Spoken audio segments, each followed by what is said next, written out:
Welcome to Elevate English. Elevate your English. Elevate your life. If you found this video informative, please like, share, and subscribe to the Elevate English channel. Let's start our story.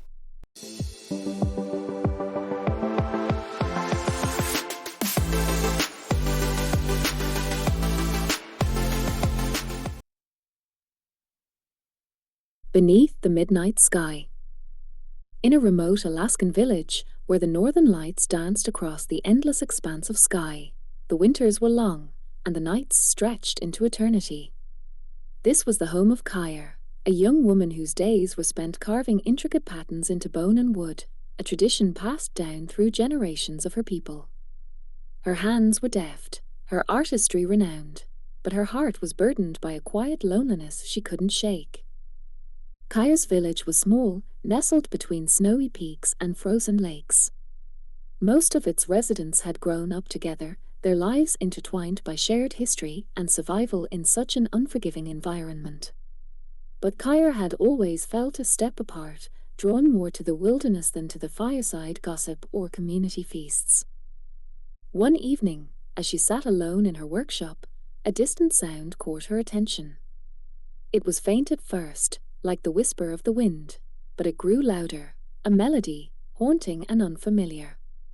Grabbing her fur-lined cloak, Kyer stepped outside into the biting cold. The sound seemed to come from the direction of the frozen river that wound its way through the valley.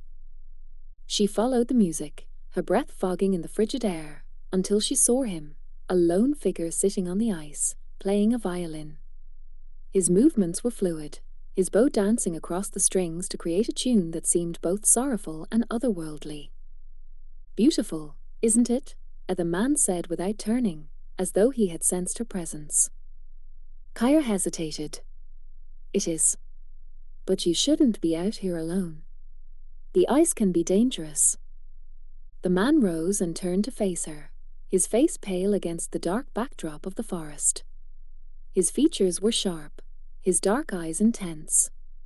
"Danger often leads to beauty," he said, a faint smile tugging at his lips. He introduced himself as Lucas, a traveler who had been passing through the area. His violin, he explained, was his companion, his voice in a world where he often felt unseen. Over the following weeks, Lucas became a presence in the village, though his stay seemed tethered to no particular reason. Kyer found herself drawn to him. Lucas was different from anyone she had known, restless, poetic, and deeply attuned to the world around him.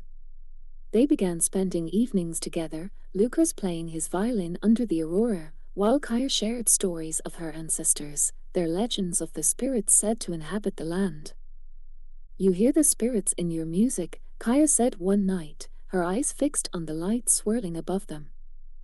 "And you carve their stories into bone and wood," Lucas replied, his gaze steady on her. Their connection deepened, but Lucas remained an enigma. He avoided questions about his past, and sometimes Kyer caught him staring at the horizon as though he were waiting for something, or someone. One night, during a village celebration, Lucas disappeared. Kyer searched for him, her heart pounding with an anxiety she couldn't explain. She found him by the river, his violin tucked under his arm. "I have to go," Lucas said, his voice heavy with sorrow. "Why?" Kyer demanded, her voice breaking. "You've barely told me anything about yourself. Why are you running?" Lucas hesitated, his dark eyes full of a pain he had tried to conceal. "I didn't come here by accident. I was running from something. Someone. And now, it's time I face it." Kyer felt tears sting her eyes. "What if I ask you to stay?" He reached out, brushing a strand of hair from her face. "Then I'd want nothing more than to stay forever. But I can't bring you into the shadows of my past. You deserve light, Kyer." The next morning, Lucas was gone. Kyer returned to her carvings, her hands moving mechanically, her mind haunted by the echoes of his music. Days turned into weeks, and the northern lights seemed duller, their colors muted without Lucas by her side. She tried to move on, to convince herself that he had been a fleeting dream. Then, on a crisp winter night, the village awoke to the sound of a violin. The melody was unmistakable, Lucas's music, but this time, it was brighter, hopeful. Kaya ran to the river, her heart pounding with a mixture of fear and joy. There he was, standing on the ice, his violin in hand.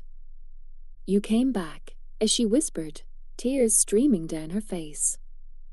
"I faced what I needed to," Lucas said, his voice steady. "And I realized that no matter where I go, my home is here. With you."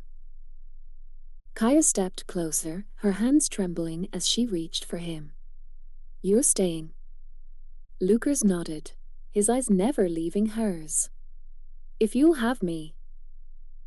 Under the shimmering lights of the aurora, Lucas played a new melody, one that spoke of beginnings, of love found in the frozen wilderness, and of a promise that this time, he was here to stay.